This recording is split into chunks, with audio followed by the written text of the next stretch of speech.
Ovaj čovek bi terao ljude na Goli otok i streljao kada bi imao vlast u ovoj zemlji. Gospodine Jovanov, vi ste... Ovaj čovek, pogledajte to lice. To je lice onih masovnih ubica, onih komunističkih... Ja vas molim da upodobite rečnik pre podnevu, jutarnjem programu javnog servisa.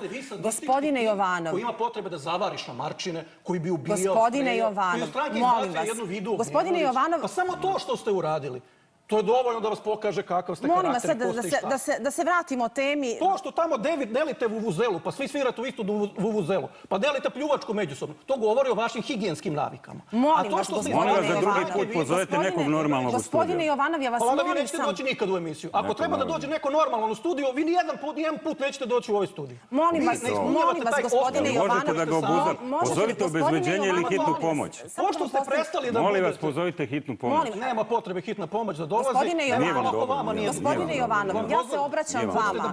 Vi niste svesni, imate trenutno imate udar, niste svesni. A vi ćete doživite udar na tim izborima. Molim vas da ovaj razgovor vratimo temi koja je najavljena, u protivnom ću da prekinem ovaj razgovor. Jadne propale organizacije u kojoj stojite vi i još 2-3 čoveka. Gospodine Jovanov, molim vas da... Vaš čovek, vaš poslanik, Srđan Milivojević.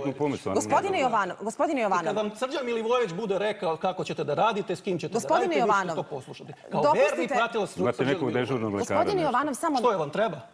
Je vam treba lekar? Opet se oblizujete. Gospodine Jovanov, vama se obraćam, molim vas... Pao mi je šešelj. Popite vodu. Pao mi je šešelj. I vama je pao šešelj. Jel' tako? A to je duhovito? To je vaš Orlić rekao. Zagolicajte me da se... Njemu to recite, to je on rekao. Gospodine Jovanov, gospodine Lutovac, molim vas da se vratimo temi. Vladimir Orlić je to rekao. Izvolite pitanje sada. Pitanje za vas je, najpre, ja vas